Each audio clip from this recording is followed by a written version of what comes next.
Nongeye kubasuhuza nshuti bavandimwe mbaha n'ikaze mu kiganiro cy'uyu munsi none ku itariki 20 z'ukwezi kwa 2025. Nizere ko mugiye mumeze neza cyane, abatameze neza rwose Imana ikomeze ibamfashiriza ku buryo mu minsi iza rwose baraba bameze neza cyane. Uyu munsi rero mbazana amakuru menshi agiye atandukanye, aho tuba twibanda mu minsi ya sport tugenda tubagezaho amakuru agezweho mu mikino. Abenshi babibaza ati se gahunda no zipanze gute ino weekend, biraza kuba ari uburyohe, haraza kuba ari umuriro rwose, amakipe araza kuba yesurana induru zivuga cyane, ibintu biraza kuba bikomeye cyane. Ikipe ya APR Football Club iraza kuba yerekeje mu karere ka Musanze, iraba yagiye kwesurana na Musanze Football Club. Ikipe ya Musanze ikaba iheruka gutsinda APR 2022, ni nako ikipe ya AS Kigali kuri Kigali Pele Stadium nayo izaba ikina n'ikipe ya Rayon Sport. Nawo ni umukino ukomeye cyane, turaza kugenda tubigarukaho mu gihe hari n'umukino ubundi weekend twe turayitangira ku munsi w'ejo, ikipe ya Al Hilal ndetse n'ikipe ya FC Alger. Akaba ari umukino rero wa CAF Champions League w'amatsinda, ni umukino turatangiraho weekend rwose ku saa 9 kuri Stade National Amahoro i Remera. Mu gihe umukino uzarangira ku saa 12 n'igice tugahita tureba Gasogi United n'ikipe ya Kiyovu Sport. Iyi nayo ni indi derby kubera ko ni amakipe yombi yo mu mujyi wa Kigali, ikipe yahariye Gasogi ndetse n'ikipe yahariye mu Biryogo. Ubwo rero turaza kugenda turebera hamwe byinshi bitegerejwe, ni nako turaza kurebera hamwe ndetse n'icyiciro cya kabiri nacyo kizaba gikomeza. Turaza kugenda tuba updating mugende mumenya imikino irimo rwose, mumenye ko ibintu byifashe. Ni nako no mu bari n'abategarugori rwose amakipe azabakira n'ikipe ya Nyagatare ikina n'ikipe ya APR Women. Rwose turaza kugenda tubizengurukamo tugende tubabwira ukuntu amakipe azahura, ibintu byose bimeze neza cyane. Kirimo ngusaba ni kimwe no gukanda subscribe, waba warakozeho ukibuka gukanda like kuri video yacu, ubundi tukajya tugenda tubana neza cyane gatanu kuri kagenzi kako. Ubwo rero noneho reka mitemera mu kuba updating mugende mumenye ukuntu gahunda zifashe, ukuntu weekend amakipe azagenda yesurana, abe mu cyiciro cya mbere, abe mu cyiciro cya kabiri ndetse abe no mu bagore. None mumara kumenya izo update birabafasha no kuba mwamenya aho muzerekeza muri weekend kabisa, ibinto bikagenda neza cyane gatanu kuri kagenzi kako. Reka dere mu bani n'abategarugori, ikipe ya Nyagatare Women izabe yakiri ikipe ya APR, umukino rwose uzabera hariya Nyagatare kubera yuko ni naho ino ekipe yakirira. Ni nako ekipe ya Fariva izaba yakiriye Inyemera, mukino uzabera kuri Tapi Rouge ari rwose Nyamirambo. Muzanyarukira abantu b'Inyamirambo mugende mukurikirana match, ibintu bimeze fresh cyane kwa tanu. Ni nako ekipe ya Kamonyi Women hariya rwose ku Ruyenzi Stadium ku saa 9 izaba yakire Muhazi Women. Ubwo aho ngaho yari ku munsi wo kwa gatandatu. Ni nako ku munsi wo ku cyumweru amakipe nabwo azaba yesurana, ikipe ya Bugesera izaba yakira ikipe ya Rayon Sport, umukino ukazabira hariya i Bugesera kuri Bugesera Stadium. Ubwo rero muzagere mugena mukurikirana ibintu byose neza cyane. Macuba yeruka guterwa n'ikipe ya Rayon Sport ibitego 3, izaba yakiriye Indahangarwa nimwe mu makipe akomeye cyane, twavuga yuko uyu mukino uzagorana kuba ikipe ya Macuba rwose yabona amanota 3 kubera ko Indahangarwa nimwe mu makipe akomeye cyane kandi ameze neza cyane. Ubwo rero mbaye ibintu bitazaba byoroshye. Ni na ikipe ya AS Kigali izaba yakira ikipe ya Polisi mu magingaya mubare n'abatugarugori ndetse no mu bagabo, ni ikipe iyoboye urutonde rwa shampiyona. Ubwo rero tuzategereza turebe ukuntu ibintu bizaba bigenda.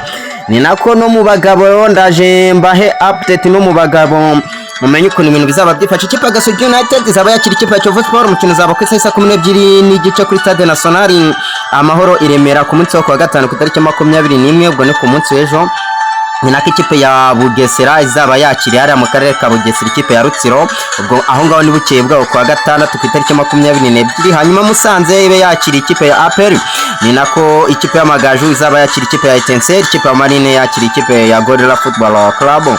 Ni nako ikipe ya Polisi izaba yakiriye ikipe ya Gicumbi. Hanyuma ku munsi wo ku cyumweru hari nabwo tuzaba dusoza weekend, ikipe ya Mukura Victory Sport izaba yakiriye ikipe ya AS Muhanga. Rayon Sport yakiriye ikipe ya AS do Kigali. Ngayo nguko rero nuko uko gahunda zifashe ubwo nimwe mukwiye kwipanga aho muzajya. Ni nako hari n'umukino w'amatsinda ya CAF Champions League ugomba kuba uhuza ikipe ya MCM Alger ndetse n'ikipe ya Al Hilal Omdurman yo mu gihugu cya Sudan, mu gihe MCM Alger ari iyo mu gihugu cya Algeria.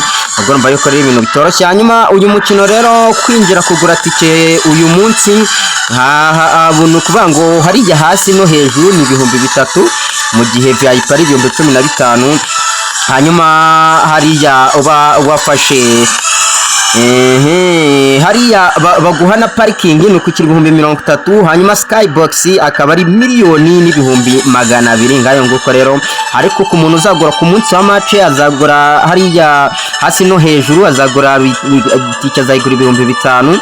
hanyuma VIP ayigura 20,000 yabo bamuha parking ayigura 40,000 ndetse Skybox azaba ayigura 1,000,000 n'igice rwose. azaba atanga inote ya 1,500,000 kugira ngo abone umwanya wa Skybox arebere match mu birahure ameze neza cyane ngayo nguko rero. hanyuma ku mukino uzaza ikipe ya APR n'ikipe ya Musanze kwinjira mu itike ahasanzwe ni 2,000, ahatwikiye ni 3,000, VIP ni 5, VIP ni 15. hanyuma ku munsi wa match tike uzayigura 3,000, 5 atwikiriye VIP 10, VIP 20,000. urumva yuko rero ibintu bitoroshye. hanyuma kuri match ikipe ya Sport tike yo ni 3,000, 5 ubwo 3 nahasanzwe 5 nahatwikiriye 10,000 ni VIP. hanyuma VIP ni 50,000. urumva yuko rwose ibintu bitoroshye. hanyuma ikipe y'igihugu y'u Rwanda Amavubi ikaba yagarutse ku mwanya w'131 ku rutonde ngaruka kwezi rw'ishyirahamwe ry'umupira w'amaguru ku isi FIFA. urumva yuko ibintu bimeze neza cyane. hanyuma imikino muzakurikira kuri StarTime, abantu bakunda kurebera imipira kuri televiziyo, muzakurikira ku munsi w'ejo umukino uzaza ikipe ya Gasogi United ndetse n'ikipe ya Kiyovu Sport. ni nako muzakurikira ku wa gatandatu umukino uzaza Musanze n'ikipe ya APR. hanyuma ku cyumweru mukurikira umukino uzaza Rayon Sport ndetse n'ikipe ya AS do Kigali. ngayo nguko rero ukuntu ibintu byifashe ngiyo gahunda ya weekend. ikipe ya Rayon Sport n'ikipe ya APR nizo twagarukaho gatonya uburyo ziteguye. ikipe ya Rayon Sport ni ekipe iteguye neza ariko idafite witwa Tambo Gwale. uyu nguyu akabri umurundi ukina ikipe ya Rayon Sport cyaza kimvune. hanyuma Bigirimana Abedi nawe ashobora gukina cyangwa nakine. uwitwa Fan Nganye we ashobora kuba yahabwa iminota mikenya. Ndikumana Asumani nawe biracyakekwa ko bashobora kuba batangira kumukoresha nyuma y'igihe afite ikibazo cy'imvune. ngayo nguko mu gikipe APR izaba yagariwe witwa Sheikh Jibril Watara, uyu munya Burkina Faso nawe warumaze igihe afite ikibazo cy'imvune. ariko ikipe ya APR Football Club mu gihe izaba yerekeje mu karere ka Musanze rwose Jibril Watara azaba agaruka ameze neza cyane. ngayo nguko rero ubwo mu makipe nicyo ngicyo nababwira. hanyuma ikipe ya Al Hilal n'ikipe ya El Merreikh, izi ekipe zikaba zamaze kwemererwa kuba zakina shampiyona y'u Rwanda. bisobanuye yuko mugiye kutangira kuzibona zikina n'ikipe nka Rayon Sport, zikina n'ikipe nka APR hano mu Rwanda, kubera yuko muri Sudan hariyo intambara. none izi ekipe zasabye kuba zakina shampiyona y'u Rwanda. Kafurere kaba yabihaye umugisha. reka mbabwire ni dusubire mu kanya mu kiganiro kindi kiza